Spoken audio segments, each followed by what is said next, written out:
Dreams. Hey, how's it going? It's been a minute. And that's been my story lately. Unfortunately, I've been busy. Well, not unfortunately, I had things that I had to do. I took a second trip out to Vegas. I'll discuss all that, the fun, the sun, and all that nonsense. But I want to get to the gist of the show. And the gist of the show is if it's something is meant for you, nothing in this entire world can take it away from you. The only person who could take something that is meant from you away from you is yourself. You have to allow a blessing to be turned away from yourself. If it's a blessing, it's meant for you. If you worked hard for it, it is meant for you. If you put sweat, blood, and tears into a situation, it is meant for you.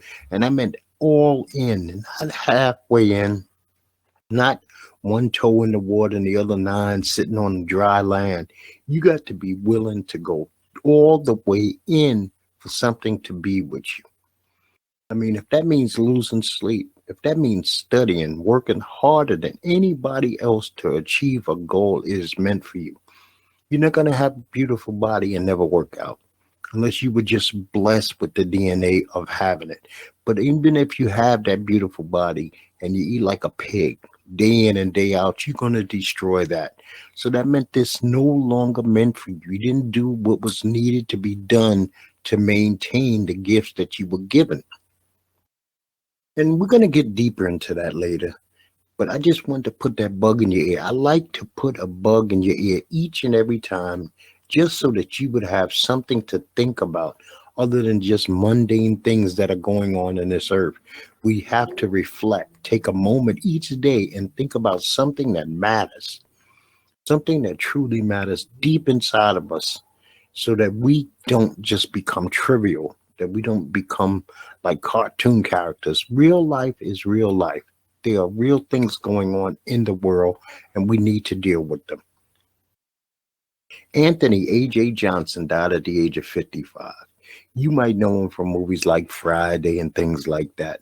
Now, one of the reasons that I bring up Anthony Johnson is, unfortunately, this brother who has a face that is recognized by a lot of young and middle-aged Black people. He passes away, but in his circumstances, he left a situation where a GoFundMe needed to be started.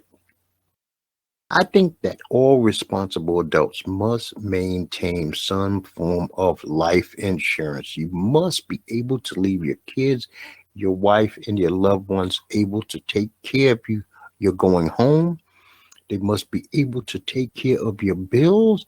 You cannot put them in arrears. You cannot put them in a position where they are swallowing up debt that they cannot maintain, that you built yourself. So, you know what? What's the cost of fame but to have nothing to bank on? You'd rather have a 9 to 5 than to be known. You can't even go to Walmart. People bother you, but you ain't got two nickels to rub together. It just doesn't make sense. Willie Garson, who was on Sex and the City, you know him, the guy with the fancy clothes and the glasses. He hung out with Carrie. He died at the age of 57. Child star from Old Yeller and the Shaggy Dog, Tommy Kirk, he died at the old age of 89. He got to live a nice long age. Most of us know Old Yellow's the story about the boy and the dog. And the Shaggy Dog was one of those silly shows that they did in like the 70s or so, when they had a multitude of these shows about humans and animals. Granville Adams, who played Sharif Arif on Oz, died at the age of 58. And I say rest in peace. This is one of my all-time favorite shows. 58 is a young age. I believe he had cancer. I'm glad to see that his suffering has ended. I didn't even know he was sick. I'm a person who thinks that Oz was one of the greatest shows of all times, and he was a main clog in that show. So I say rest in peace to him. And Mario Van Peebles, actor, director, writer, he died at the age of 89. He's Mario Van Peebles' father. I got to meet Mario Van Peebles and his whole family one time. Me and my wife were in Vegas. It was very brief. It wasn't like we had any powwow or anything, but he was a very nice young man. He took the time to say hello to us. He kept it moving. We kept it moving. We didn't bother him for autograph, no picture. That's not how we get down over here, but we just said hello. We enjoy your work. And he said he appreciated it, and him and his family went about their business, and we went about our business. I like to, from time to time, bring up concealed carry and why I think it's important. Every time that I try to wrap my mind around, don't bring your weapon with you. I had a discussion with a gentleman in Las Vegas. He was actually my server at America restaurant. And so we got into discussion. I said, something about you says that you're a gun guy. And sure enough, he was a gun guy. He even had videos of himself with his gun, pictures of his gun. I had pictures of some of my guns. So we got to talking, and he was like, listen, man. And maybe it was the bug in my ear that I needed. Like I said, some things are meant for you. He said, rest assured, my friend, if you don't need it, you'll never use it. But make sure that you have it with you just in case, because the world has went haywire. So all those who debate each and every day, should I, shouldn't I? If you have it and you're responsible and you know how to handle yourself with it, you don't put yourself in positions where you're flashing or being an aggressive for no apparent reason, but it's just there as a last ditch effort between you and the grave. Continue to carry. If it's comfortable, carry. Drive with it, carry. It's not a big deal.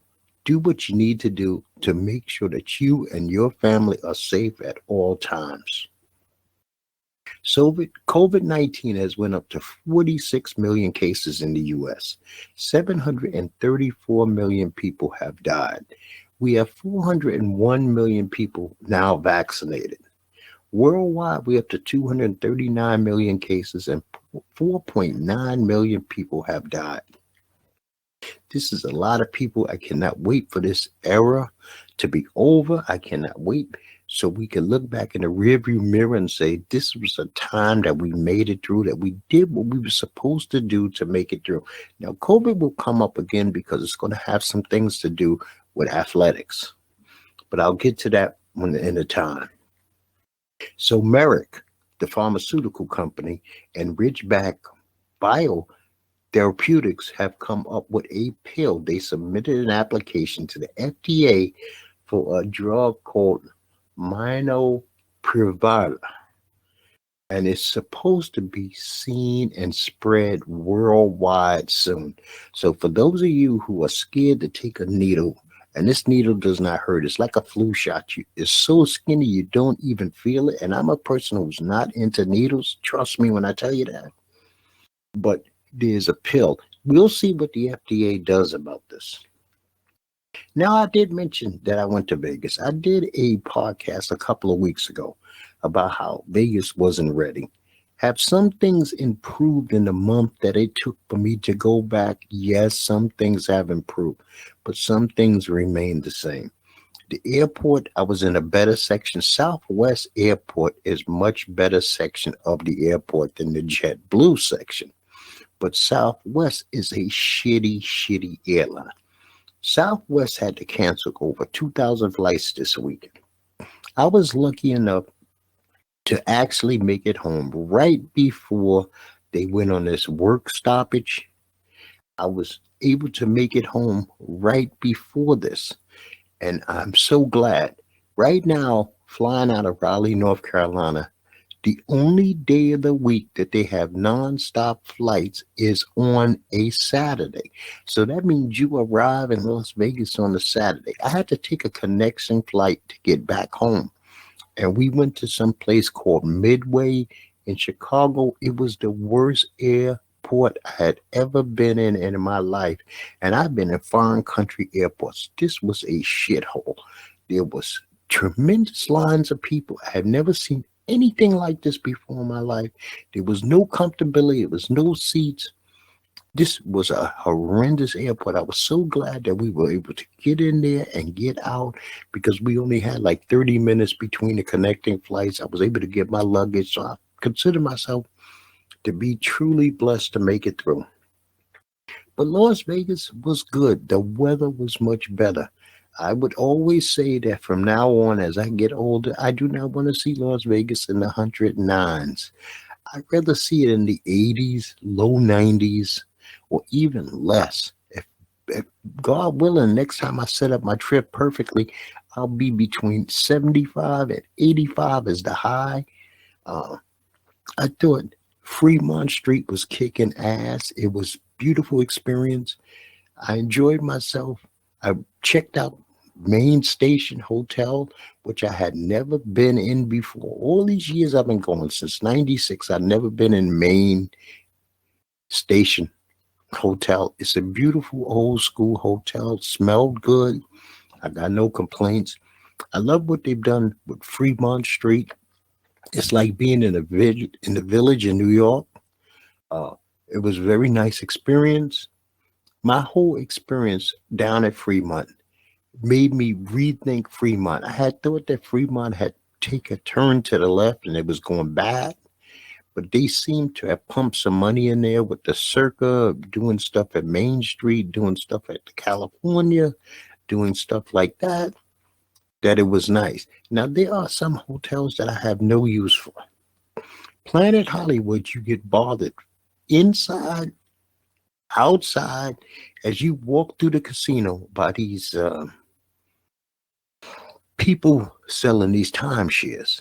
They're very disrespectful. I actually got into one of my few arguments that I've ever had in Las Vegas with a clown who I kept telling, listen, dude, I don't need anything from you. I don't want anything from you. It's very racist how they approach black couples and leave white, Asian couples and Hispanic couples alone. You know, every black person that you see in Las Vegas is not looking for some kind of deal. They're not looking for some kind of bargain. They're not looking for some kind of freebie. My time is expensive. I have very limited time on this earth. So you can't pay me for my time. And you damn sure can't pay me with some fucking voucher for a free room in a place I never had any desire to stay because you want me to see your show where you're going to try to convince me to spend thousands of dollars to be somewhere I don't want to be.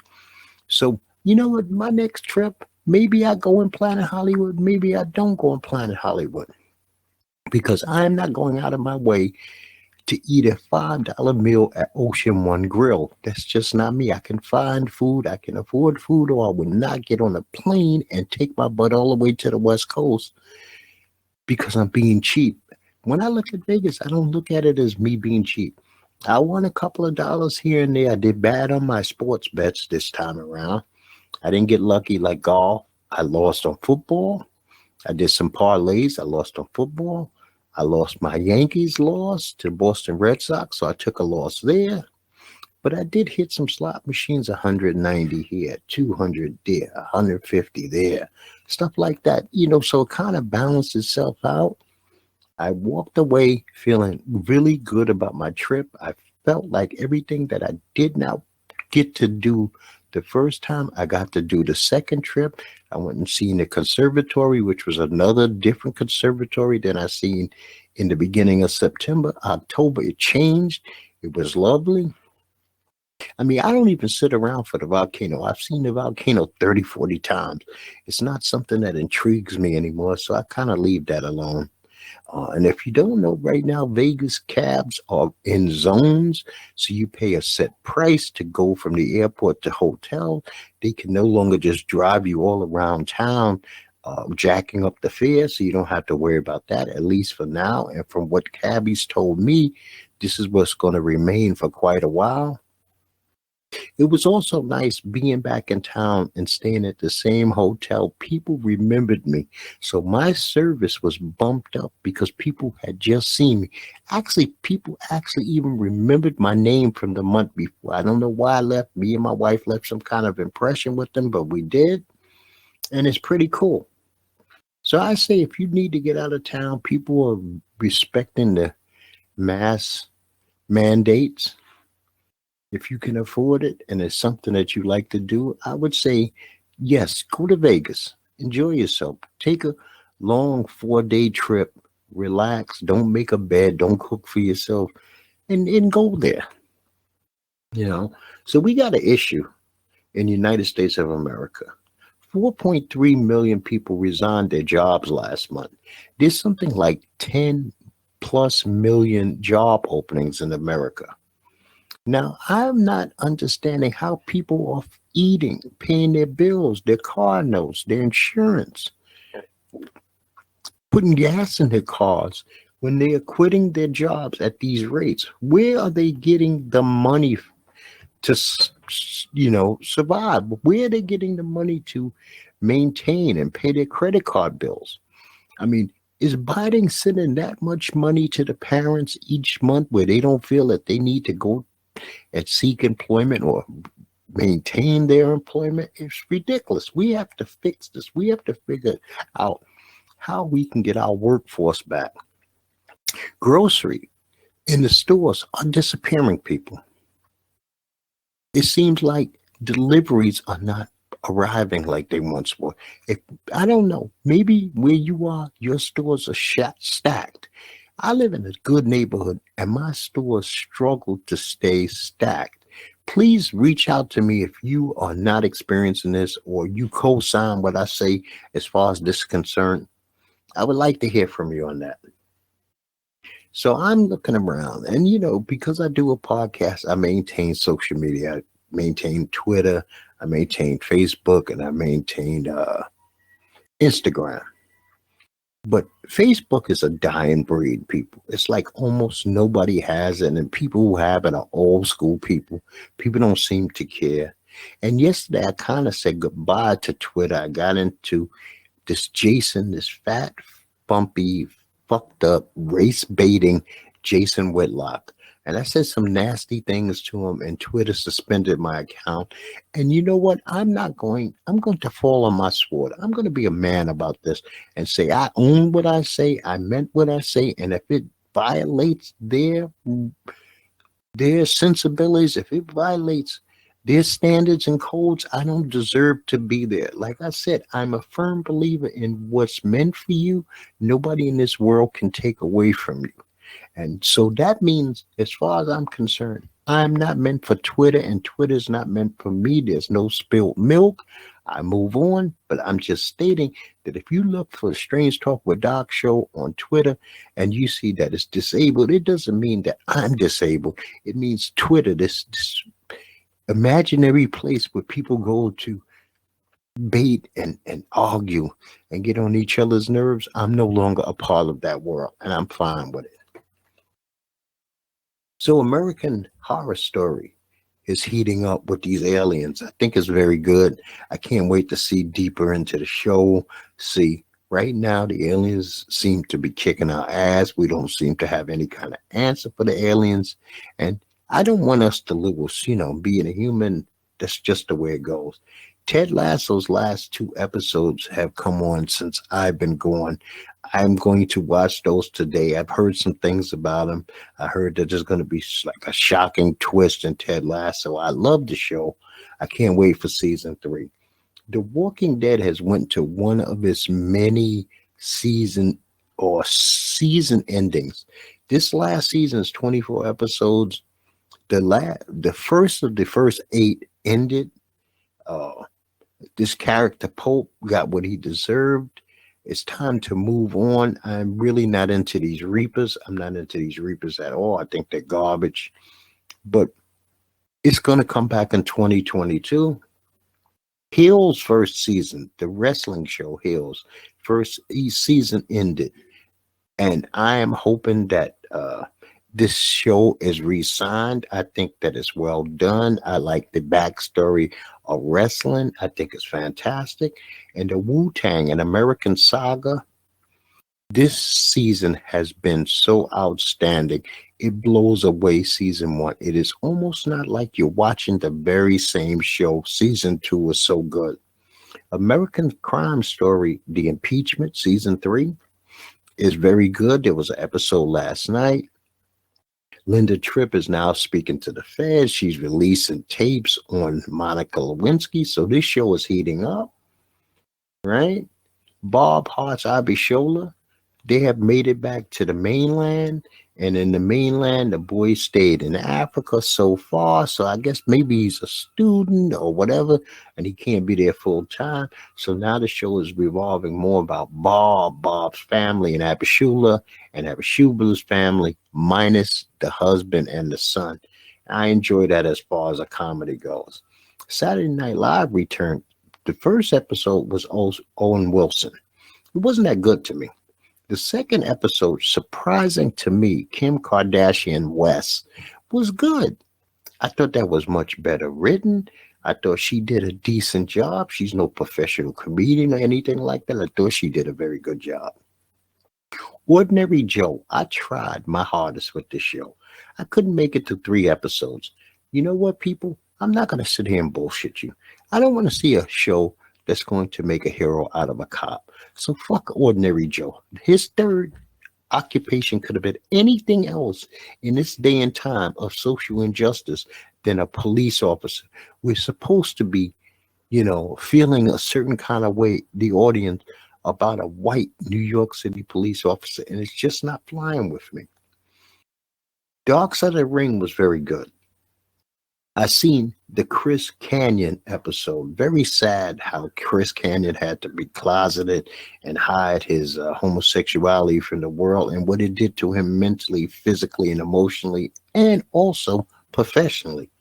Then the second episode I seen was Bikers, Bombs, and Bedlam, the Johnny K9 story.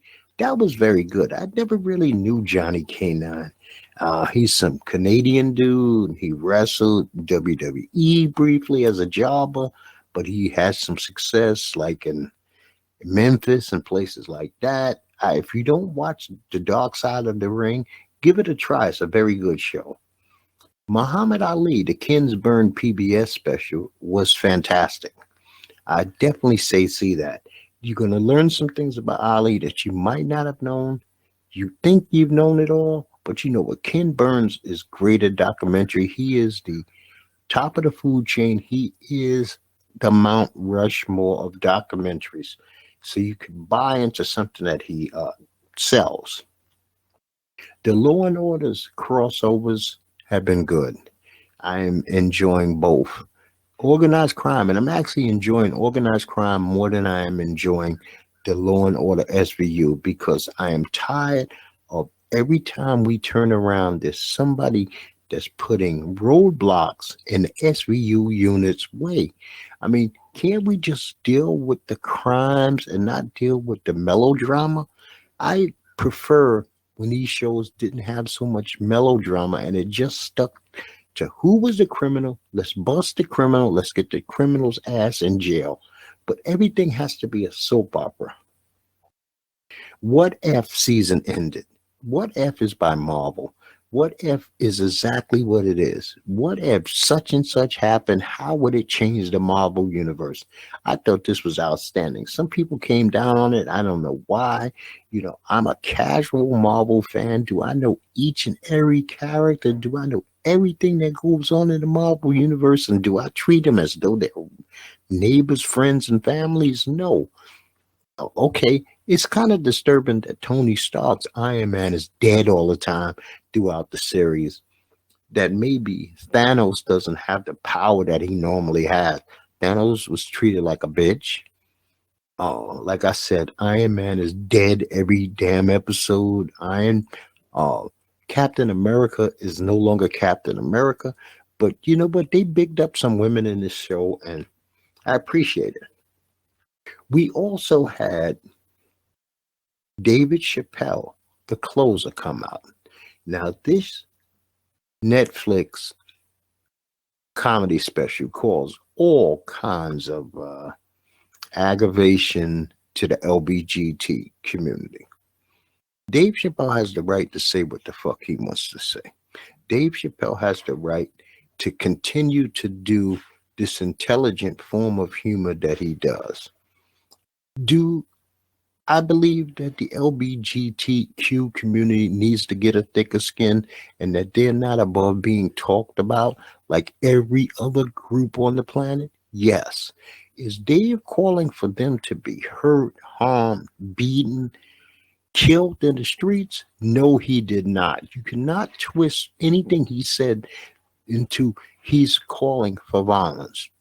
But they have to be able to be joked upon like anybody else is joked upon. Black people aren't joked upon. White people, Asians, sure, we make fun. That's what comedy does. It takes things that sometimes are deadly fucking serious and makes funny observations out of things that would actually cause you to cry.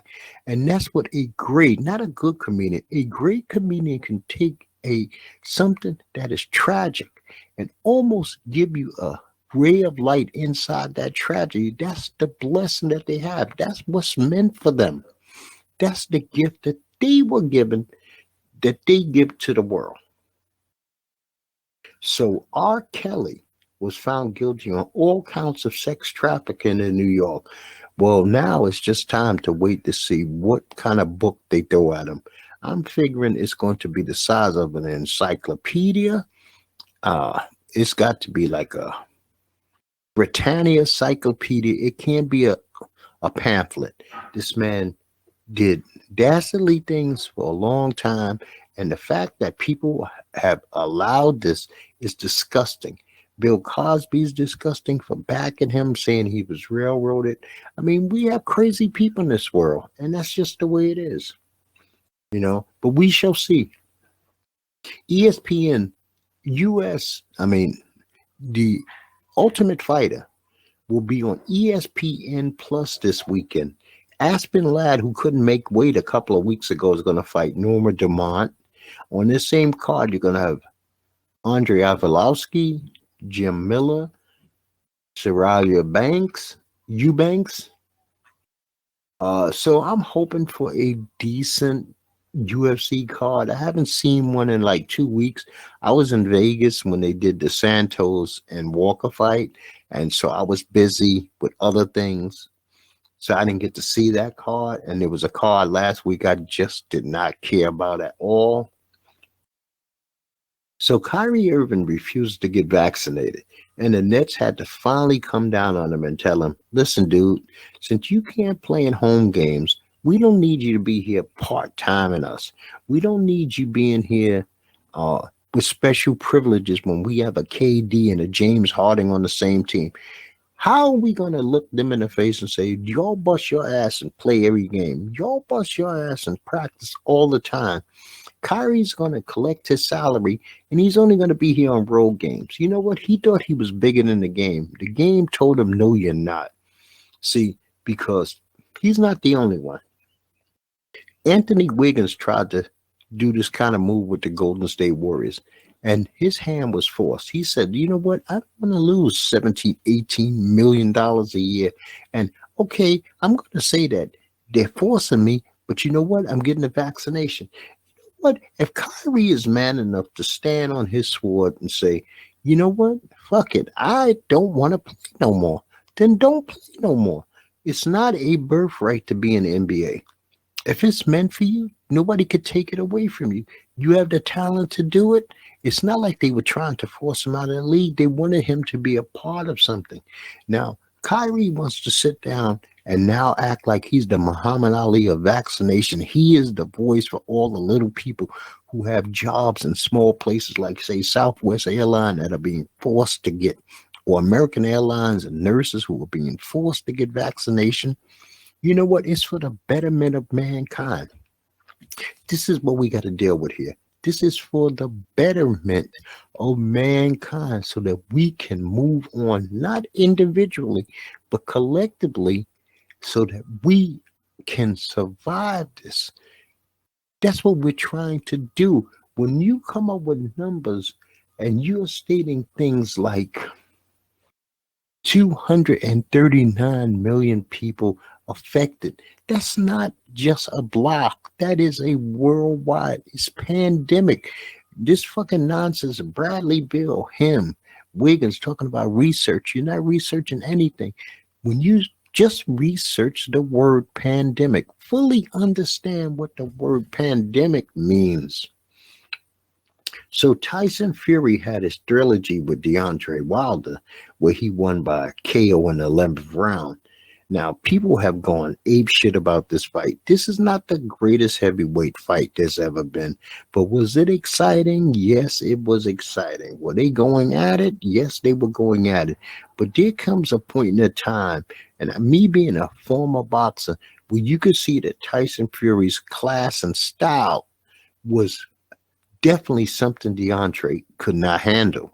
It was a matter of time, especially around 9, 10, and definitely 11.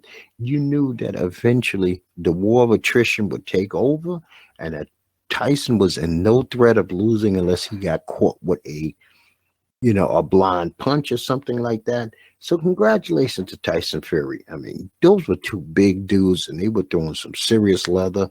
And like I said, it was entertaining. If you get a chance to see it, please check it out if you have not seen it. And I just want to give a shout out to Bryan Danielson. I consider him a class act. For him to give love back to the WWE fans who helped make him into an international superstar. He might have been a star, on the independents before he got to WWE and spent 10 years. But he realized that WWE is where he met the mother of his children. It's where he met his wife, where he became a rich man, where he became an international superstar, where he became WWE Universal Champion. And it also opened the doors for him to be able to probably sign the kind of contract that he has at AEW. I mean, it took him out of those small, independent, nothing places and put him on a national stage like WrestleMania. And for him to say thank you, when so many people always want to rewrite the past and make it seem like it was all bad, you know what? Sometimes the things that you do in your past set you up for the things that you are doing in your future. And you know what? Me personally, I just appreciate it. I thought it was pretty damn cool of him. So eventually we had to get to John Gruden, right? John Gruden had to resign as the coach of the Raiders after those emails surfaced. Now, here's my thing. He sent these emails to somebody. What was the response back to John on these emails? Was the response, hey, that's funny. I feel the same way. Was the response, John, what the fuck are you talking about? Are you crazy? We need to find out. And so far, I found out that the National Football League's Play Association has subpoenaed that the responses be released to the general public, because we need to know if there are other like-minded people sitting in league offices in high positions who feel like John Gruden does, or even worse, maybe they doubled down on John Gruden and made it like, you know what, I would never hire a homosexual. I would never hire a female. Maybe they said some racist shit themselves. So it's not John Gruden alone, I believe, in this situation. I believe that there are other people who are also feeding into this. And we need to find out, are there some good guys or there's some other horrible men out there? Because if these men tried to correct them but didn't turn them in, then we can forgive them if they at least tried to correct them. Excuse me. I mean, ratting is not always the way. You know what? There's a learning experience when somebody says, listen, do you realize what you're doing? And you need to straighten this out, man. I don't want to be a party to this. And I can respect anybody who dealt with it like that. So the Falcons beat the Jets in London this weekend. The Jets really disappointed me. They were one of the teams who cost me money when I was in Vegas when they played the Titans. And so we have a game also in London this weekend. But the Falcons beat them. The Steelers bounced back and beat the Broncos. I didn't think the Broncos was that good to begin with. The Vikings beat those poor Lions, man. The Lions just seem to be snake bitten. They had victory in hand, and Vikings go down. They kick the field goal. They win. The Packers beat the Bengals. The Bengals are the king of overtime. These guys seem to go into more overtime games in the last 2 years. I'm willing to bet they've been in 4 or 5 overtime games in the last 2 years alone. The Buccaneers stomped the Dolphins. Buccaneers and Tom Brady look fantastic, and there's nothing else you could say about that.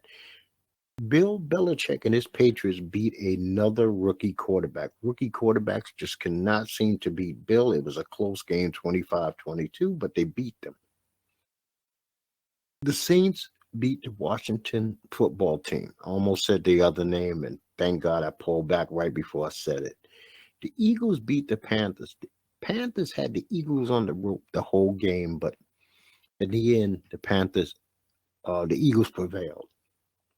The Titans beat the Jaguars. That was no game. Urban Meyer, I cannot wait for him to be fired. I think he's a clown, an abomination. I think he's done a lot of things wrong in college and his own 5 ass in the NFL. Let's see how the Khan family feels when there's something like 0-10 and they break the all-time losing streak record. Let's see how they feel then. The Bears beat the Raiders. The Raiders, come to find out with the John Gruden thing, we don't know what was going in that locker room, but it didn't seem like they were invested in this game, and it showed on the football field. It wasn't like the Bears were playing lights out, but they beat them 20-9, and it never really was a game. The Chargers and the Browns played a hell of a game. This was a Madden game between two guys who are not very good at Madden defense. I mean, it was like 1,000 yards worth of offense. I mean, we're talking 47-42. Both quarterbacks played lights out, Baker Mayfield and Justin Herbert. So it was a very, very entertaining game with little to no defense. My Cowboys stomped out the Giants 44-20.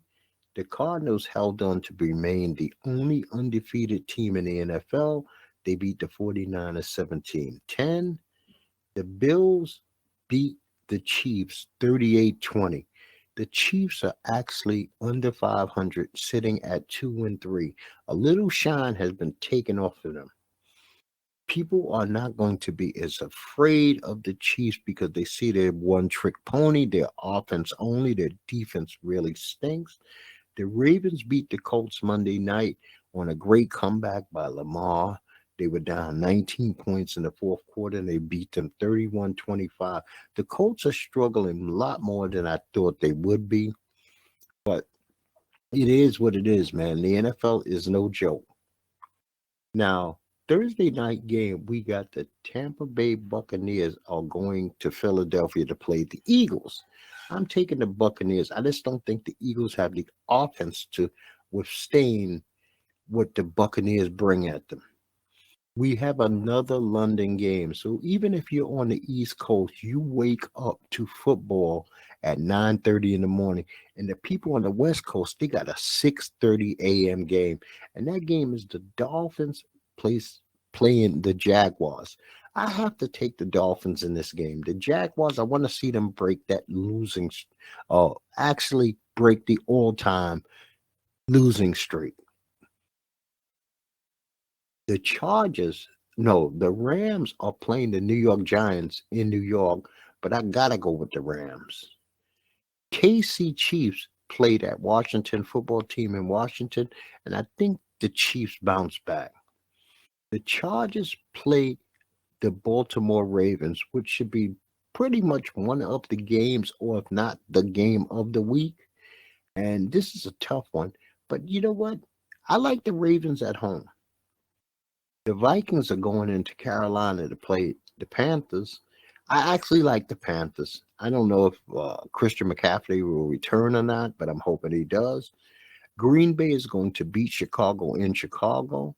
The Bengals should beat Detroit in Detroit. The Texans should lose to the Colts in Indianapolis. And another big game, you got the Cardinals. The undefeated Cardinals are going into Cleveland to play the Browns, the much improved Browns. But for some reason or another, they still have not integrated Odell Beckham into that system. Jarvis Landry's hurt. I like the Cardinals. The Raiders are going to play the Broncos in Denver. I'm going to go with Denver because I don't know what the Raiders' mindset is. It's going to be a rough week answering a lot of questions that they don't want to ask or answer. My Cowboys are going up to New England to play the Patriots.